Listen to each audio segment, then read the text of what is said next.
Hello, friends. Welcome to episode 885 of the Juicebox Podcast.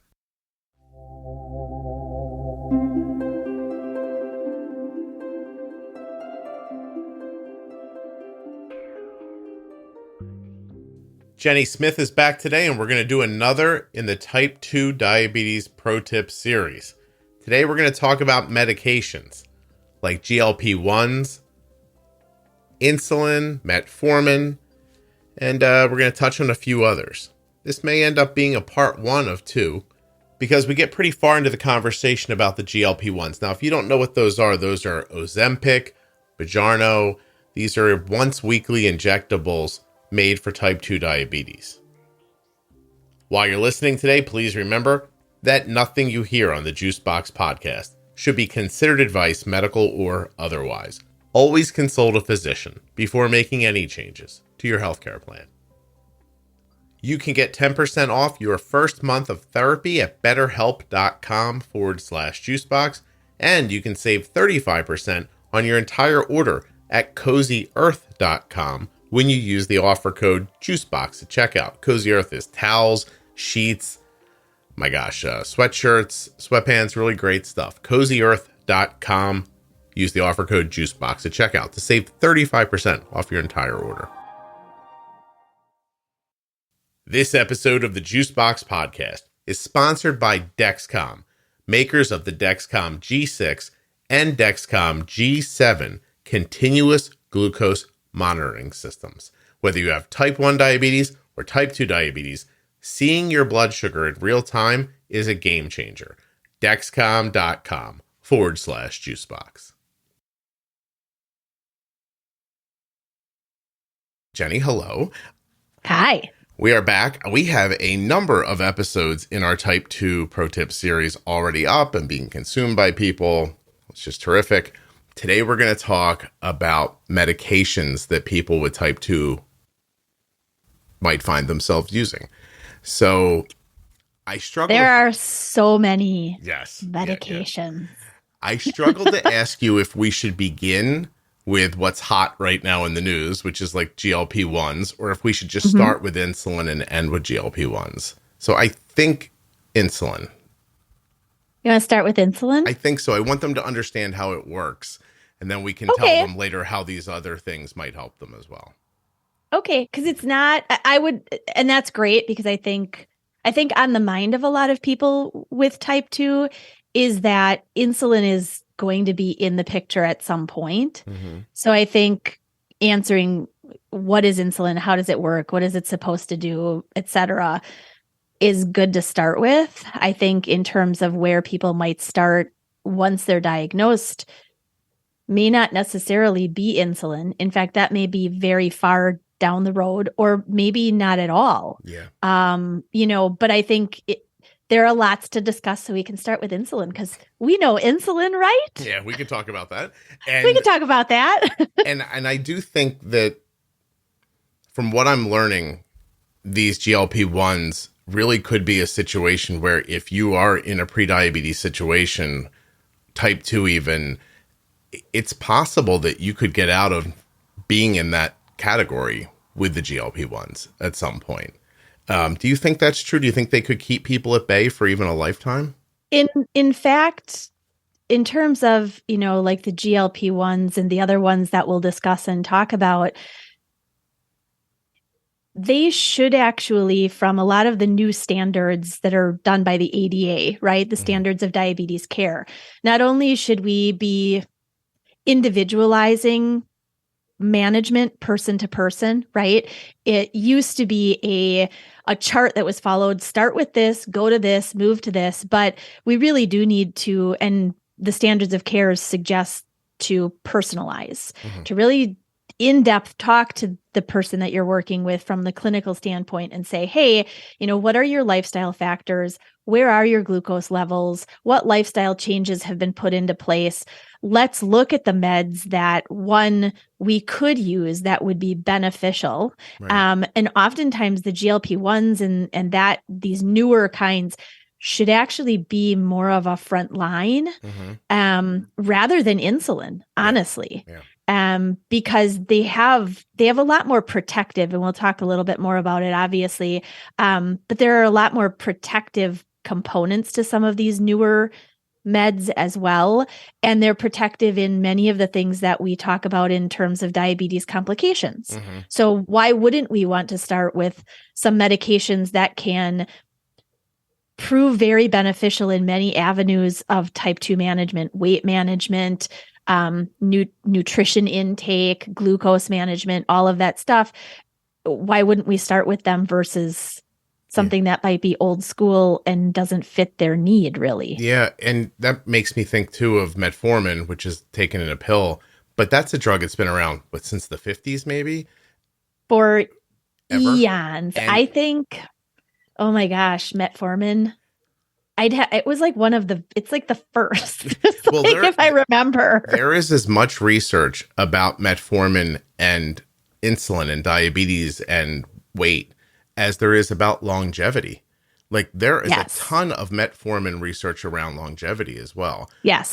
Yes. I think that'll seep into the conversation as we go. But let's just start with insulin because what if somebody with type 2 is finding themselves here and they're already on insulin? Yes. So, I mean, what is it you need to know, really? If you have type 2, are they going to put you on a basal insulin? Yeah. Yes. Okay. Is anything possible with insulin with type 2? Yes. Okay. Absolutely. They could potentially see that when they're looking at glucose levels, especially if you have a CGM or if you're just doing finger sticks, your fasting glucose level is not meeting target, right? Under 100 is what we're aiming for. Then they may start you on just a basal insulin with the goal being of overall lowering that background glucose level to get you waking at a fasting target level. Yeah. Right. So yes, basal could be a first start if we're talking just insulin in use. And basal insulin, it's the foundation of kind of management. It's kind of what keeps things stable. If you were to live in a world without food and without stress and without anything else, those variables that impact blood sugar, your basal insulin should hold things stable. Yeah. So in type 2, if my average blood sugar is like 120 all day long, for example, and I might inject the basal insulin once a day, and then I might see my average blood sugar sit lower, hopefully, and maybe I see spikes at meals, but they come back pretty quickly on their own. And so just the basal might help. But if that's not the case, then I also might get a mealtime insulin as well to inject to compensate for food. Correct. Right. A rapid acting insulin. Right. Yes. And rapid being that rapid, we hate the word rapid when we talk about insulin because it's not as fast as like instantaneous action. It takes 20, 30 minutes for it to really get going and get moving. But its action profile is really short, where basal insulin you may take once a day and it has about a 24-hour effect. Rapid insulin is much shorter. It goes in and out. So it clears within about 3 to 5 hours is the average, right? Yeah. So you might find yourself just using a basal insulin, which is a once a day background insulin. You might find yourself using a meal insulin along with it. Is there a world where they would give you mealtime insulin, but not basal? No. That's not well, there might be, but that's not something that I've seen lately. And there are other meds. Obviously, we're going to talk about a lot of the meds. There might be some other meds that are in use, and maybe the mealtime management is not going as well. The other meds are helping in one way, but the mealtime navigation, it needs some insulin to assist, right? That might be a scenario where there is some rapid acting insulin added to kind of assist in that picture, but typically not. If you're not using a basal, you wouldn't really only be using a rapid insulin without a basal. So the progression might be basal. If that doesn't help, then mealtime. Do people do basal and metformin? Yes. Yes. Okay. I'm trying to think of what I would wonder if I had type 2 diabetes. That's where my brain is like skipping around to right now. Well, and a big reason, as you just mentioned, might you do basal insulin and like a metformin. Remember that metformin is not one that really increases the risk of hypoglycemia or low blood sugar, whereas insulin's job, I mean, its main job is to bring your blood sugar levels down, right? Your pancreas has really good management of all of that. It's just part of what your body should naturally be able to do. So your body doesn't naturally drop your blood sugar too low. But when we take an injectable form of insulin, it's dose management. Okay. So it's really, we have to be very careful in adding oral medications if there is insulin in the picture, that those oral medications are also dosed appropriately, taken at the right time, and that they're also not potentially going to be something that's going to increase the risk of low blood sugars because somebody's already taking insulin, right? So metformin is a very safe one, so to speak, because obviously its job isn't to really help release extra insulin from your pancreas. It does help your body to use insulin better. It's an insulin sensitizer to some degree. It helps your body to release less glucose, essentially, from your liver. And that helps to keep the glucose levels more stable, right? So, but again, it doesn't help your body make more insulin. Okay. All right. So should we talk a little bit about metformin here? Sure. Okay. So I don't know anything about this. So, hey, Jenny, metformin, go. Metformin, yes. I mean, there's, glucophage is another kind of name for metformin, right? You can take various forms and extended release, which many times people will actually tolerate better. The extended release, it's slower. It doesn't have as like quick upfront action. Metformin, the nice thing about it is that its side effects are very minimal. Upon starting it, the most common side effect is going to be a little bit of like nausea or sometimes stomach upset, sometimes a little bit of softer stool. But honestly, those symptoms typically go away within about a week or two after starting it. We also start metformin at a really low dose to begin with to evaluate tolerance. Many times you may not see much impact from that starting low dose. And so then as tolerance is there, we can increase to more therapeutic doses. And that's done along with the doctors kind of assisting you to titrate that. And do a lot of people see a metformin given by a doctor prior to insulin, right? That's sort of their first step usually? That used to be, yes. Yeah. I think with, again, some of the newer meds that we'll talk about, sometimes now, if you've got a really good doctor who is following a lot of the standards of care, again, metformin might be started, but it might also be started again along with one of these newer meds. The goal being containment of blood sugar sooner than later. To really get things as protected for some of those other complications that, we want to try to avoid. Why do we, and let me see if you know the answer to this. Why do we see, what's the phrase? I don't want to use it. It's not pejorative for me, but bro science. Like, why do you see those guys using metformin in general? Like so what does metformin do besides help you with your blood sugar? It's also impacting other things, right? Sure. Metformin is one of the few oral meds that has been shown in research to have a minor effect on weight. Meaning it doesn't increase the risk of gaining weight. If anything, people will lose a slight amount of weight or at least be able to maintain weight. Some of the other medications, because of the way that they work, can actually not be as beneficial in terms of weight loss, along with lifestyle changes and everything else that somebody with diabetes needs to be making. Metformin is one that can help you to lose a little bit of weight. It's not going to be astounding weight loss like 10, 20, 30 pounds, but anything taken off can be beneficial. So that's one one positive side effect, I guess, of using the medication.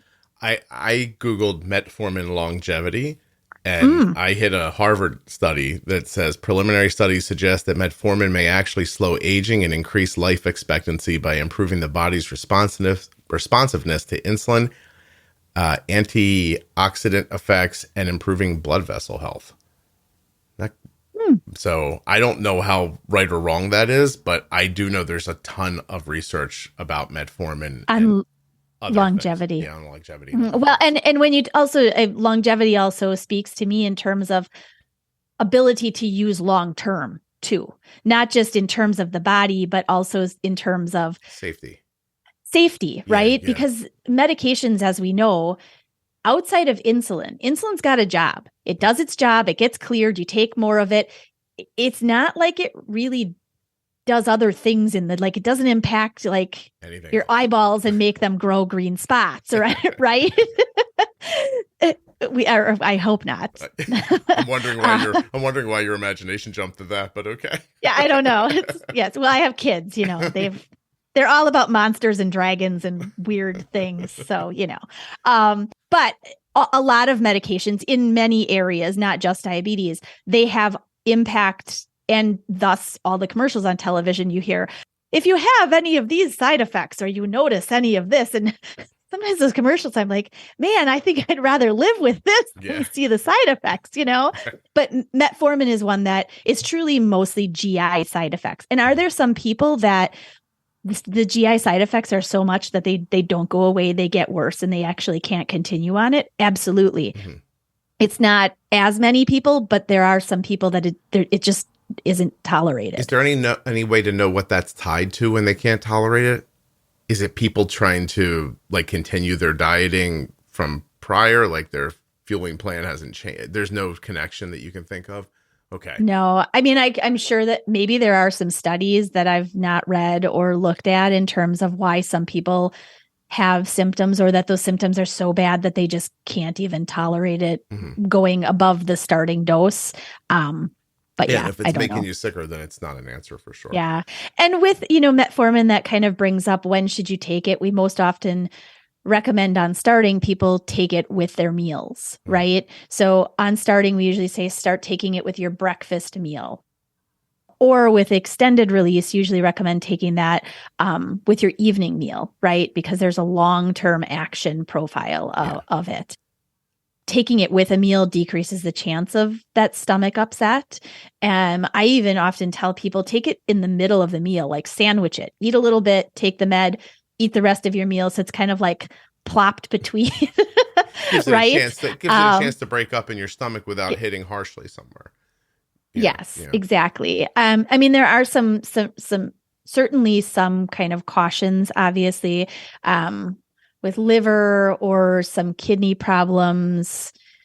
Those are some reasons that consideration for not using or paying attention to tests for liver and kidney function would be important if it was a med that was started. But those are some of the things that, again, your doctor would be able to pay attention to and know whether or not they should even prescribe it for you. I mean, I think it goes beyond saying, but consult your physician, pay close attention, be in contact, do your own research, those things. Yes, exactly. You mentioned when to take it, so I'll just add this. It's kind of one of those things that seems simple, but you might not think of it. If you're going to start a medication like this, do it on the weekend or when you're not working. If you have off Tuesday and Wednesday, start it on Tuesday.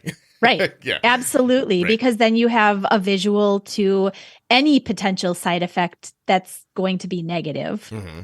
And you've got time to deal with it before having to go, you take it in the morning, you have this big board meeting presentation and your stomach is going raw.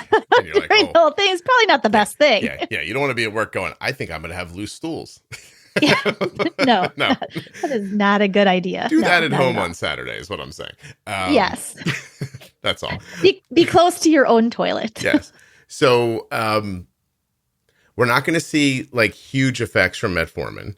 We will see, you will see huge effects from insulin. If you make it to insulin, like you are going to notice a significant change in your A1C because you're going to be covering Correct. what your body can't cover for the basal side for that long acting insulin. And you're going to be hitting your meals with a mealtime insulin. You're going to see a significant change on insulin. Insulin is like immediate efficacy. It's going to work. Here we are. Yeah. Right. And again, I should backtrack and say if your blood sugars have also been significantly high, you may see impact, but it's not like it's going to be so dramatic that you're going from a blood sugar of 300 down to 50, right? You may have to increase dose slowly, which is actually much more optimal. You don't want major shifts down. If you've been stable at really high blood sugars for a while, you don't want to all of a sudden be sitting at 80. That's not good for your body. So this slow titration, even of insulin, yes, you're going to see impact of it, but it may not be as quick as, gosh, I'm floating at target now. Yeah. Okay. All right, Jenny, let's spend the rest of this time talking about Gila monsters.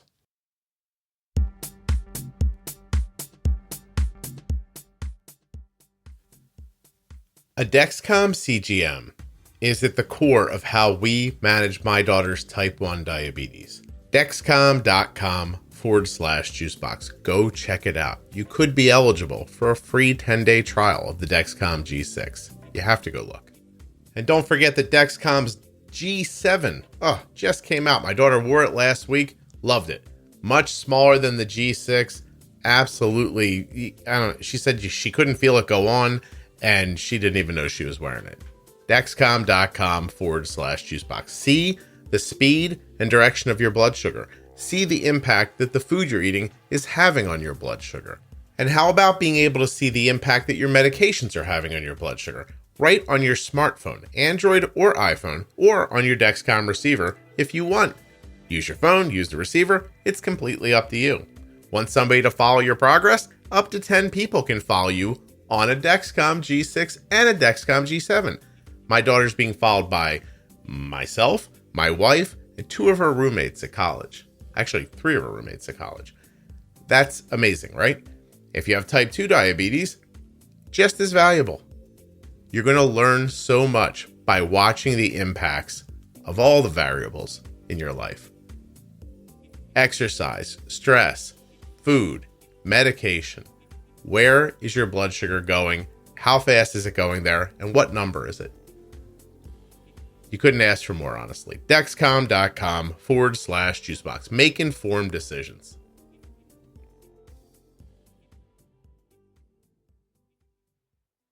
You ready? Do you know why I said that? I know why you said it. You tell me, since all right. It sounds like you studied.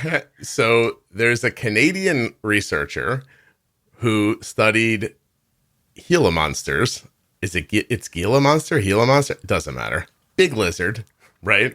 And I think the story goes that initially he noticed that they don't eat very much. And then started to try to figure out why, and found GLP-1 in their saliva. Is that right? Am I getting this right? Okay. And that was a while ago, by the way. Like, I know a long time. Yeah. I know we get wrapped up in, like, you know, what's going on in social media, and, you know, famous people are using GLP-1s to lose weight. No, we can't, you know, whatever, all that. That's all just noise. This has been going on for quite some time. I can remember, it's got to be 15 years ago, a doctor tried to give my wife Victoza for weight loss, and it made her it didn't work well. Go well with her. Yeah. But since then, others have come along. So let's see if I can get these. GLP-1s, Ozempic, Trulicity, Victoza, Byetta, where there's more. I don't know. There's one that starts with an A. I'll find it. Hold on. Those are, I would say that those are the go ahead. They're not all GLP-1s though, right? Like with semaglutide, some of them are. So GLP-1s are all right, Jenny, you got to help me here. GLP-1s are semaglutide. Is that correct? GLP-1, you tell me. Oh, what does your Jennifer. list say? I don't know if I trust the list because Victoza, for an example, is often listed as GLP-1, but isn't it have a different main component? So Victoza and Byetta were the oldest. Okay. Right? Byetta was, if I remember correctly, the first on the market in the very early 2000s, and it was dosed twice a day. Mm-hmm. Right. And then everybody was like, oh, but what if we could just take this once a day? And there came to be Victoza, which was once a day. And then things like Trulicity. Trulicity is once a week, similar to Ozempic, which is once a week. And which just increases the potential. And you're right. Semaglutide, or however you were saying it, whatever, is GLP-1. So it's semaglutide. I hear some people say semaglutide. I don't think that's correct at all. I say semaglutide. It might be semaglutide. There are so many ways to say these names of things that as long as you know the category and what it's supposed to be doing in your body, great. Right. So, but I pointed out that Victoza is liraglutide.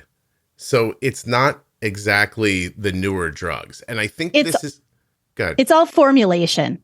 Yeah. Okay. Right.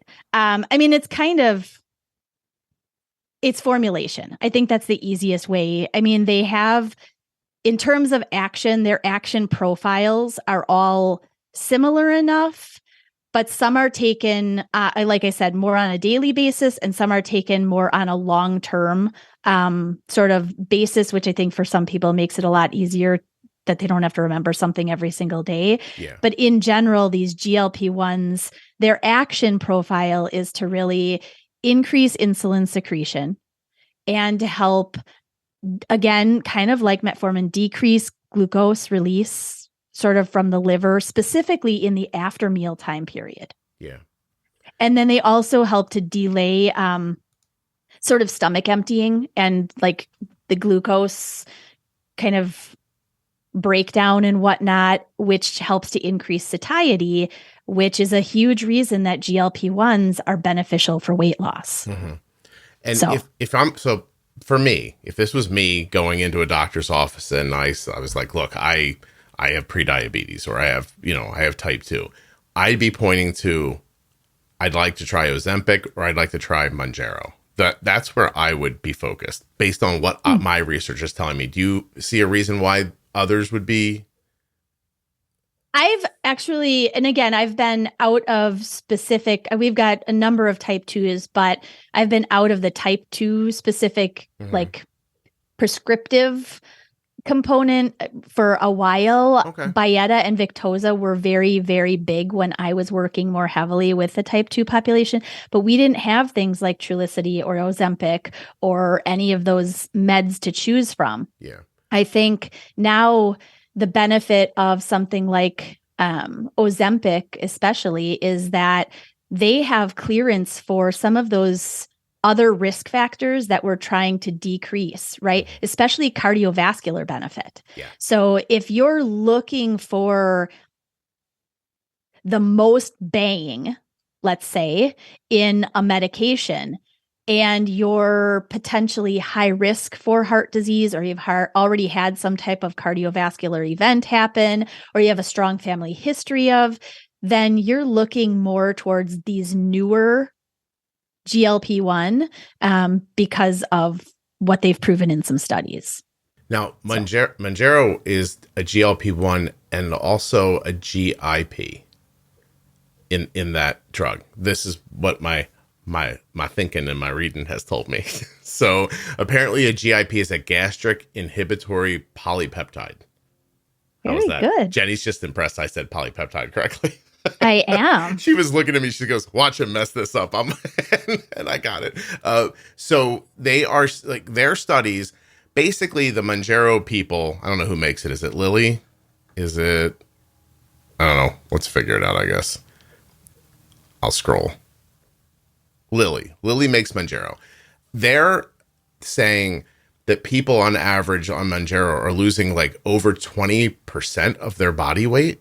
Is that right? I think the one study I read said like 23%. Yeah, that's crazy.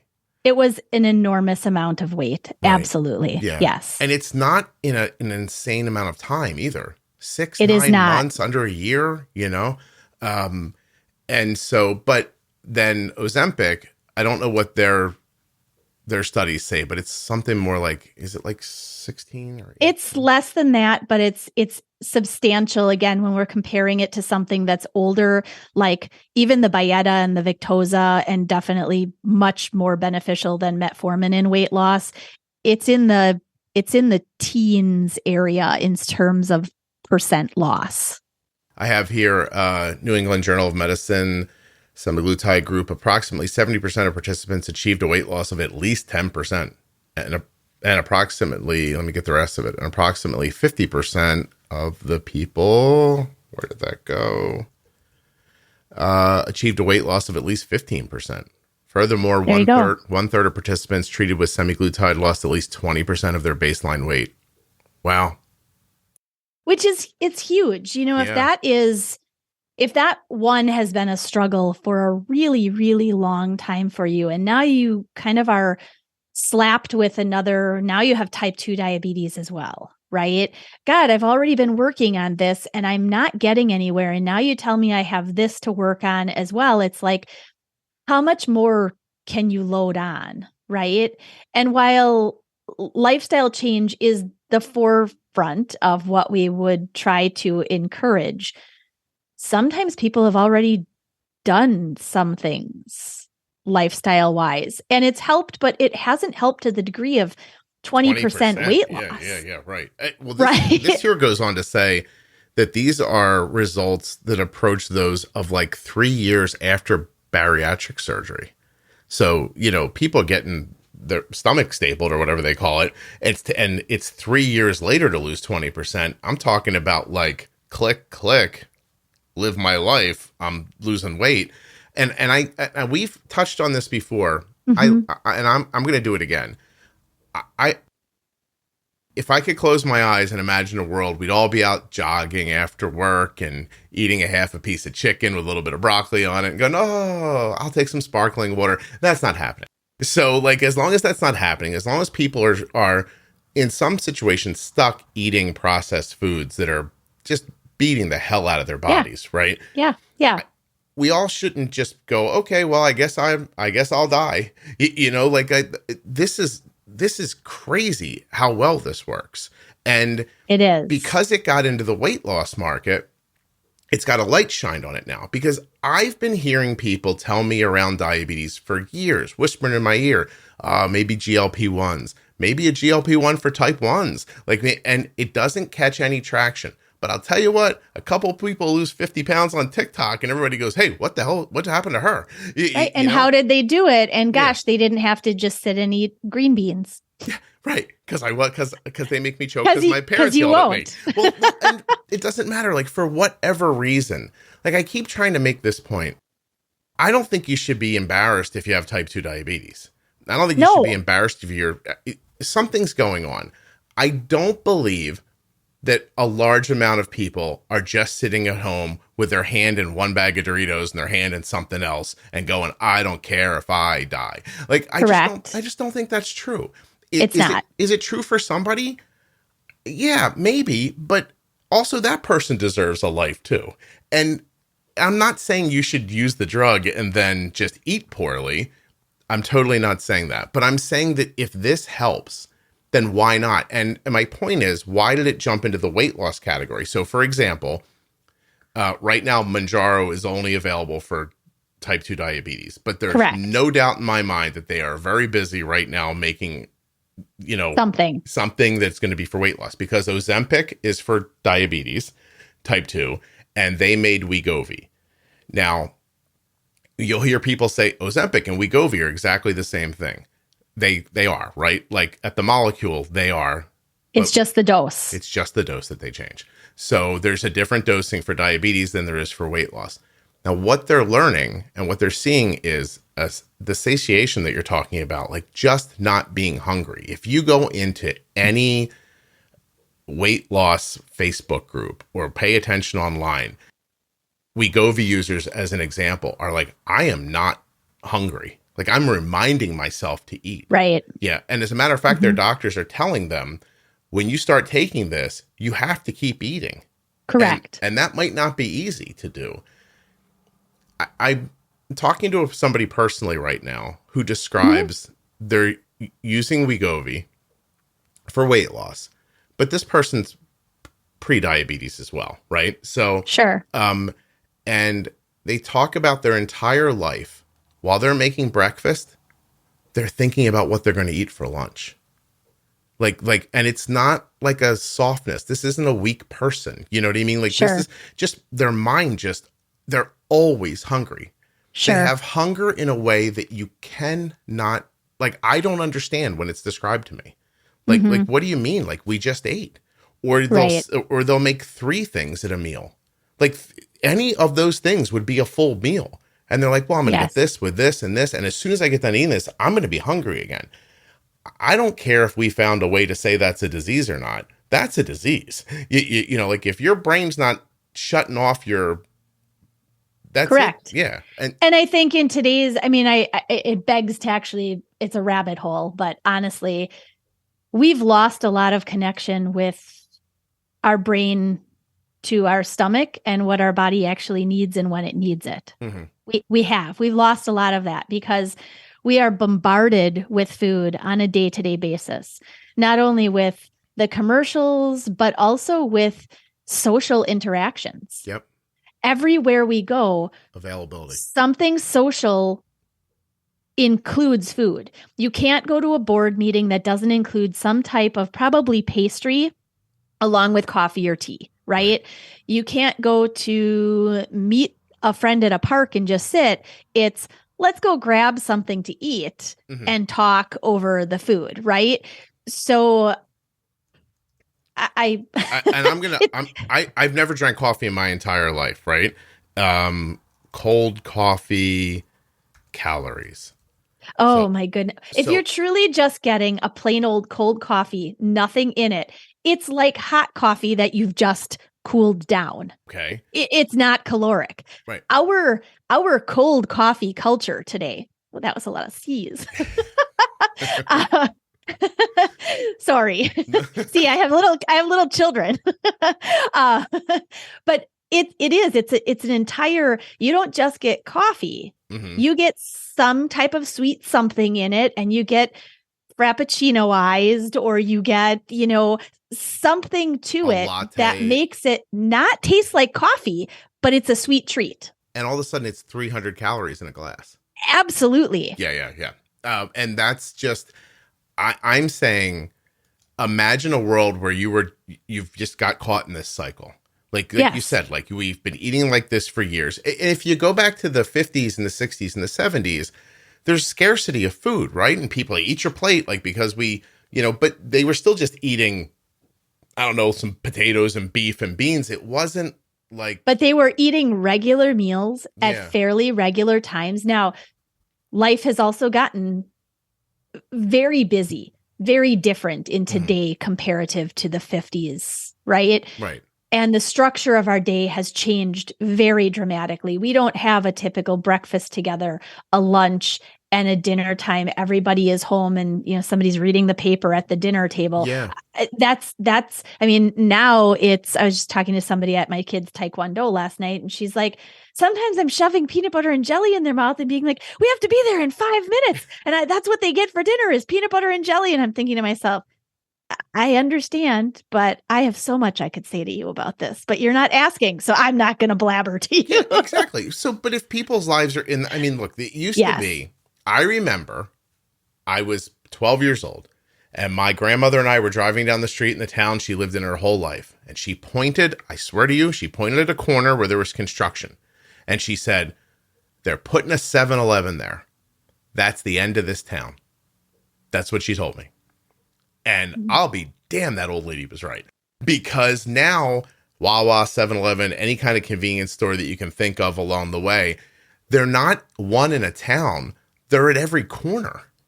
And so you just think, oh, I'll stop and get, and then people have money in their pockets in a way that they didn't before. Yeah. And it's just, it's a terrible cycle. So my point is, I think our brains, to your point, they've been, I don't know what the word is, but now you're hungry constantly and you have Yeah. access to food constantly. And it is generally Mhm. speaking not good food. And it's a miss.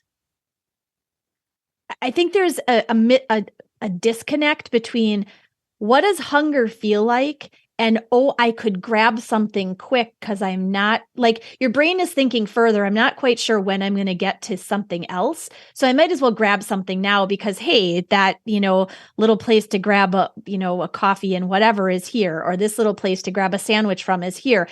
And it's not truly remembering to connect with your hunger level. It's almost just a brain notification of grab it. It's here. I had a situation recently where I knew 45 minutes from now there was going to be food, but I was hungry and I almost ate to not be hungry, but I still would have eaten 45 minutes later because the food was going to be there. And I stopped myself. I was like, that's insane. Just be hungry for 45 minutes and then eat. But I don't have that. I don't have that push the way some other people do. Correct. And then the other side of it is so GLP-1s, they're going to tell you the side effects may be nausea, vomiting, or diarrhea. Those are the three that they push when they're telling you, right? Correct. Mm-hmm. The nausea, I don't understand, but the vomiting is from trying to eat food that your body can no longer kind of process, right? Because it slows gastric emptying. It's correct. In fact, there are, if you are utilizing insulin along with some of these medications, it's really important to pay attention to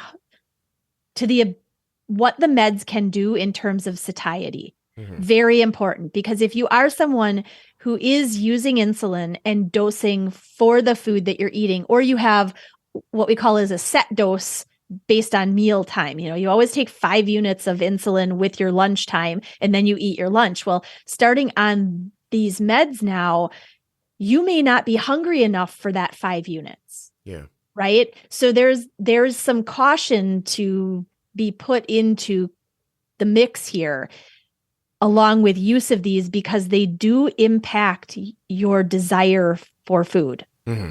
Right. So there's a desire, you lose the desire, which is good news if you're eating too much, but you are going to have to remind yourself to eat, but eat the right things within reason. If, do people vomit on it? It's not, from what I can tell, it's not something that happens constantly, but it could be right. If you're eating fattier foods or greasy stuff, you might have a bad reaction with it. It could be that. And honestly, it's more the digestive, I haven't heard as much complaint about the vomiting piece.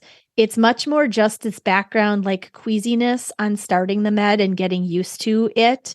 And then a fullness factor that I think a lot of people may not, again, with that brain not really connecting that way, it may be a fullness that their body's not used to feeling. So it may be uncomfortable. Yeah.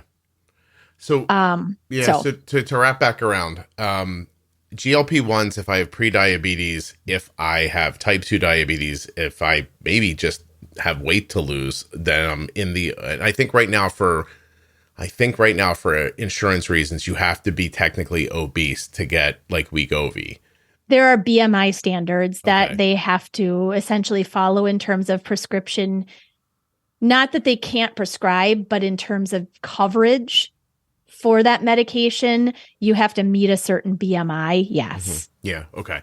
But again, I think doctors who are looking out for your health and can think outside of the box can find a way to get you these things. But these GLP-1s, I'm going to tell you right now, I'm pushing someone very close to me pretty hard who has type 2 diabetes to start it. Yeah. I mean, just try to imagine that you have type 2 and you have weight that's in excess of what you should be carrying.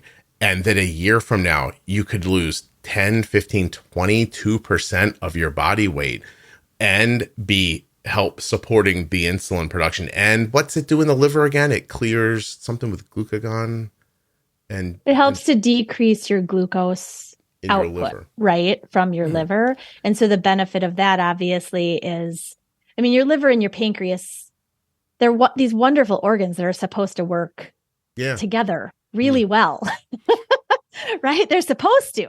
Yeah. But when you've got too much being released and your body isn't responding the right way, and or your body's not making insulin in the right way, you don't need this assistive piece that's supposed to be this beautiful, like, management strategy that your body would naturally do. And it's not happening. Not only that, but you know what you hear about a lot now that you just never heard about before? Fatty liver disease. Like, right? So there's a non-alcoholic fatty liver disease and an alcoholic fatty. I'm talking about non-alcoholic fatty liver disease that stops your liver from working the way it should. And these medications seem to be helping with that as well. So there's a lot of good here that comes from this. And there are an enormous, I mean, I think again, with standards of care being changed as they have been, especially with the increase in these types of medications that are being shown to be more beneficial, it's really talking, again, advocating for yourself. If you don't have a practitioner who has brought any of this up and you're hearing this and you're doing a little bit of your own research and you're saying, well, I don't know why nobody talked to me about this, right? I don't know why we're starting with this. I've been doing the things that I've been told to do along with the medication. It doesn't seem to be helping. Why can't we consider this, right? And that's when you might need to go to your doctor and bring it up. And maybe you can teach them a little bit of something. Right. And for those of you who are going to say like, well, GLP-1s, they're brand new. I just heard they can't even make them fast enough because the famous people are using them to lose weight. Discovery of GLP-1 was first identified in the early 80s. So, there you go. It's been, that's 43 years ago. Yeah. What's interesting is that our zoo, we have a Gila monster at our zoo, and they actually have the information about the saliva, and that there is now a medication that helps people with diabetes. They don't name the medication, but they just note that from the saliva was formed this medication, which I think is interesting. The gentleman's name is Drucker, an inductee into the Canadian Medical Hall of Fame and winner of the Canadian Gardner International Award, is most well known for his contributions to the discovery of glucagon-like peptides GLP-1 and GLP-2, gut hormones that help control insulin and balance blood sugars. That's, I mean, it makes sense. Like, it really, really makes sense. We have a couple of minutes left. Before we started recording, you told me you have type 1 clients who are using GLP-1s? I have one client who had tried Trulicity. I have another one who has had very good success with Ozempic. Yeah. So, and a reduction in insulin use, significant, 25% a day.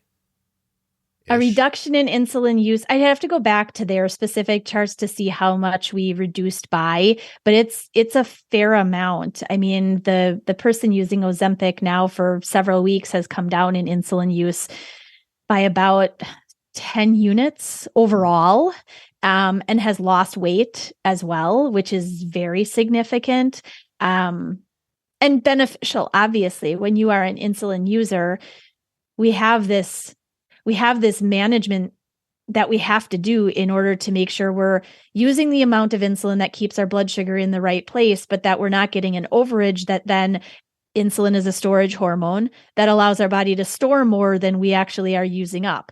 So it's a fine balance. And I mean, in terms of these other GLP-1s, I think the newer ones, again, are more the way to honestly go, especially as I mentioned briefly before, with the benefit towards cardiovascular benefit and whatnot. We really want to look at that in type 2 diabetes, because again, many people who are diagnosed with type 2 have actually had mismanaged blood sugars for a number of years before they're formally diagnosed. And here, Mayo Clinic, along with helping to control blood sugar and boost weight loss, GLP-1s and SGLT2 inhibitors seem to have other major benefits. Research has found that some drugs in these groups may lower the risk of heart disease, such as heart failure, stroke, and kidney disease. Kidney disease. Yep. Yeah. So you have damage being done that you're not aware of, type 2, because you're slow to be diagnosed. And this isn't going to reverse these problems, right? But it will. It's not going to reverse them. But in a side note there, again, our body it's a self-healing machine. Mm-hmm. Your body does as much as it possibly can to get over all the damage that you're putting into it or on it, right? Yeah. At some point, it can only do so much. So while these meds aren't necessarily healing, what they are doing is with navigating your glucose levels, getting your weight more under control. Maybe now you can actually feel good enough to start moving more. Right. That's going to be preventative. And then it allows your body to do some of the self-healing that it can. Yeah. I have two things there. The one, you just said something that really kind of lit me up. Like, I don't think people know how much they're being held down by their health issues. Like, I think they get accustomed to feeling tired or weak or whatever, and you just think this is life. And if you can lift that veil a little, almost like an antidepressant, if you can lift that veil a little, you might be able to see up, you know? You might. Yeah. Mm-hmm. And the other thing you talked about it's not a cure, but no. Think of it this way. If you stand next to the wall and bang your head on the wall, right? And your head's going to get sore. If you stop banging your head on the wall, your head will stop being sore and it will go back to the way it used to be. Try to think of the sugar as the wall. And instead of your head, it's your heart or your kidneys or something. And you just keep abusing it. It can't rebound. So you got to give it a shot to rebound. Jenny. That's funny. That was actually a really, like, it was a common joke in our house. My dad, we'd go to him with like a complaint, like, my knee hurts. Well, when does it hurt? Well, when I do this, my dad would be like, well, don't do that anymore. Like, it was a joke, right? But you brought up the exact, absolutely. Yeah. I mean, listen, you said earlier about somebody sticking peanut butter sandwiches in their kid to run off to a sport, right? Like, think about, like, when you're 4 and 5 and you're playing soccer or baseball or doing some peewee thing, everyone's reasonably athletic. Like, they're not all stars, but they can go out and run around and get exercise. And then what happens? And their metabolism is much higher than you as an adult. Right. But then you sit in school for 12 years, and then some of you sit in college for 4 or 5, 6, 7 years, and all of a sudden you're like, oh, I gained 20 pounds, I gained 15 pounds, I did this. You know, like your life changes, so you're eating more like, you know, at the corner kinds of foods. And then you say, oh God, I'm 40 pounds heavier than I was in college. I tried and nothing happened. Right. Yeah. Right. Yeah. I know. That's slow banging your head against the wall. It is. And I think in today's society, I don't love medication. Like, I try really hard to avoid medicine I don't have to use. Like, if I can do something about it to fix it, I will, right? Yeah. Even for a headache. Like, I drink the water, I meditate for a little bit, whatever. I try hard. But I think in today's world, some of these meds they're the best that we can honestly do in order to get around some of the things that you're trying to work on, but you're never going to get 100% benefit. Yeah. Oh, Jenny froze. This has never happened before. Jenny, you froze for a second. Never going to get 100% benefit. I did. Oh, that was the first time. Yeah, you're never going to get 100% benefit. As you just said, so many things have changed since a kid was being very active. And now as an adult, they look at and they're like, gosh, I used to do all these things. And now I'm 40, 50 pounds heavier and I'm slow. And I can't run the bases around the t-ball field with my kid anymore because so that's where these meds, especially from a lot of the protective features that they're proving in research, coming along with them, there is a benefit to using them. Just remember that hundreds and hundreds of years ago, one of the signs of wealth was being heavy because it meant you could afford food. And that sort of mindset has just moved in the wrong direction over hundreds of generations. It just has. And I'm sitting here imagining everybody in the world who could and should, for health reasons, be 30, 40, 50 pounds lighter, right? 20, 30, 40, 50 pounds lighter. And it's not happening.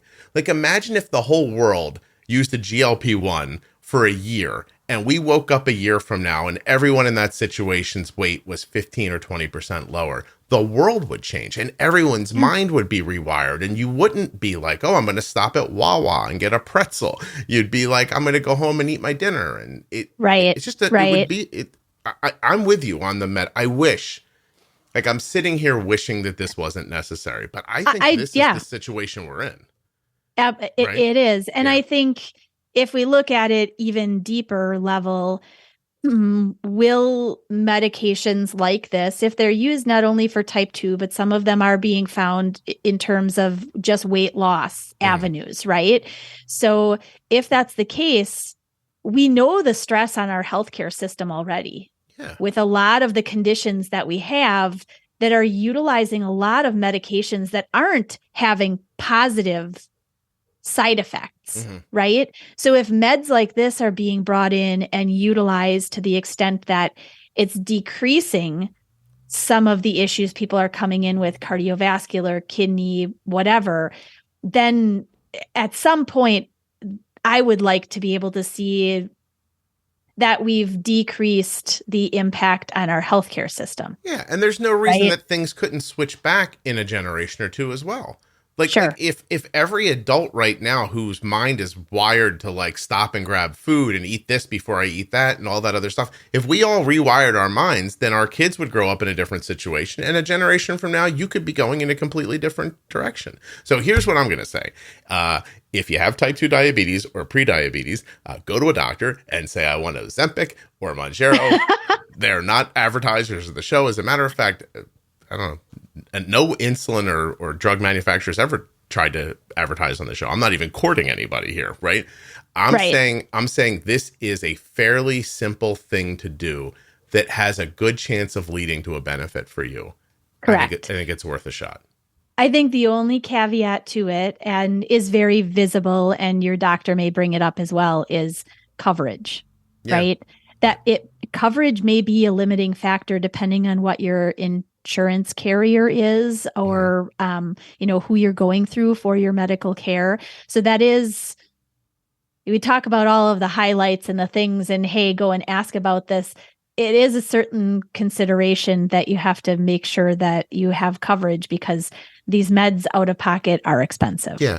I'm even wondering, big picture for the world, if people who have decent coverage that will cover it or can afford it in cash, which I know it's extensively expensive in cash, like $1,000 a month. It is. But like if your insurance covers it and it's $25, $50 a month for you or something like that, maybe just the people who can afford it using it, and then the benefit becoming obvious, maybe then that moves the insurance coverage along and the medical community along, and people that are in a position to push and say, look, we have to cover these things for people. Look what it's doing.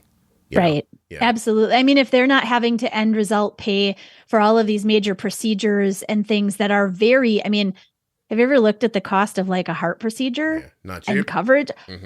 They're enormous. Just, I can't even imagine paying for that out of pocket. But at some end result being that somebody now doesn't have to have that done on our whole insurance sort of industry. It's a rock that once it gets rolling the right way, hopefully it does gather the right kind of grass. Yeah, because they'll just make money on something else. So like, hey, we'll do this instead, and it'll actually help you. I honestly think that what people are complaining about now, about all the like social media people using it and everything, I think that's going to end up being a good thing. You know, I get that it pisses people off because they're like, oh, there was a shortage of the drug and there are people who have diabetes that can't get it now. And I mean, I don't know how true that is, that that's actually happening, or if it's just a news story. But what I think is that it normalizes it. And I think that's the one thing around weight that we really lack, is somebody being willing to stand up in front of a camera and go, hey, look at me. I weigh 300 pounds and I'm going to stick this in my side and I'm going to come back every week and show you again, and watch that person, you know, shrink down. Is it's impactful. Sure. You know? I mean, the one show that I can't remember, what is it? The Biggest Loser, right? I don't even know if that's still on anymore, but that was kind of what this is. It was a weight loss, lifestyle weight loss that really did have major turnaround impact. It did. But they had coaches. They were like stuck in this place with like, you will exercise this much, you will eat only this food, you will make these changes. Like, people don't have that in their own home. No. And by the way, many of those people reverted when they got away from that situation too, which just it's hard to keep up with. Right. Because there's not somebody yelling at you every 20 seconds. Do this, do that. And you're like, how about I just go to work instead? But I thought that show was a great example of like, wow, you could actually exercise yourself out of like significant. Like, absolutely. Issues, right? You can, but you can also see the work that it takes. And when, again, busy life that we have now, you can see the work that takes and what you would have to do with the other things in your life to get it going the right way. Well, and I want to say too, for weight loss, no one's saying that you just stick this drug in and you don't do anything. Like you still need to move and do all the things that you're supposed to do, but you're going to get an incredible boost from it. And I think the last thing that I want to say is, like, I just talked about like watching like weight loss people like be influencers online. I'd love to see somebody with type 2. Like, forget the shrinking of your body. Like, I'd love to see someone with type 2 stand up with a camera and go, look, I'm going to inject this and watch my A1C go down. Watch my variability get tighter. Like, watch my health improve over and over again. I think that would be really, really helpful. It would be. Yeah. Absolutely. I agree. Absolutely. Okay. Jenny, thank you. We've done it again. Yeah. I know we've only really touched like the tip of the mountain of like, there's so many other medications. So I don't know if people want to do anything brief later at some point about the other meds, because there are other medications and I know that they are still being used. And I think some minimal explanation might be helpful. Run through them and we'll go back and hit them again, but tell people what we're going to hit when we do it again. Yeah. I mean, we didn't really hit on like the DPP4s. I mean, we commented, but there are the DPP4 inhibitors. Let's see. The SGLT2s, we didn't really get into talking about them. We did mention them, right? Okay. I mean, there's a host of oral combination meds that are often in combination with metformin. They work all different kinds of ways, but honestly, the main categories are the DPP4s, the SGLT2s. We've also got some that are, I think, less used now, the TZDs, some that I haven't seen used in a really long time. They're called alpha glucosidase inhibitors. They're like starch blockers, essentially. Are these things going to go by the wayside, though, as these GLP-1s become more prevalent, do you think? Maybe? No? Maybe. Yeah. I mean, honestly, in terms of use, they are still out there. Mm-hmm. How much use they're getting along with these newer meds, I don't know. I'd have to look honestly and do some research to be able to tell how much these newer ones are really taking over. Yeah. Well, listen, Jenny, I've never seen anyone on TikTok say, hey, I took a DPP4 and look at me now. Well, not to say that that's an indication, but No, and they are, I mean, the DPP4s are usually used in some type of combination with other things too. So they're not just taken alone.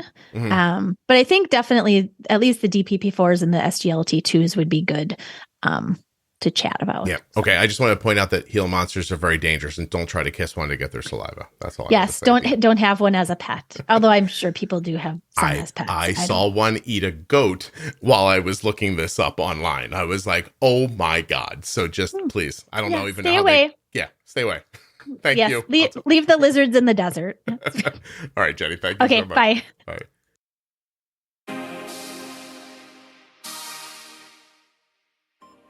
Thank you so much for listening today. Thank Jenny. Jenny can be reached at integrateddiabetes.com. She does great work for people living with diabetes. Check her out. And thanks to Dexcom for sponsoring this episode of the Juicebox Podcast. Dexcom.com/Juicebox. Check out the G6, the G7. Find out if you're eligible for a free 30-day trial of the G6. All on my link, Dexcom.com/Juicebox. When you click on the links, you're supporting the show. All right. Thanks so much for listening. I really hope you're enjoying the Type 2 Diabetes Pro Tips series. If you are, please share it with someone who you think might also benefit or enjoy it. I'll be back very soon with another episode of the Juicebox Podcast.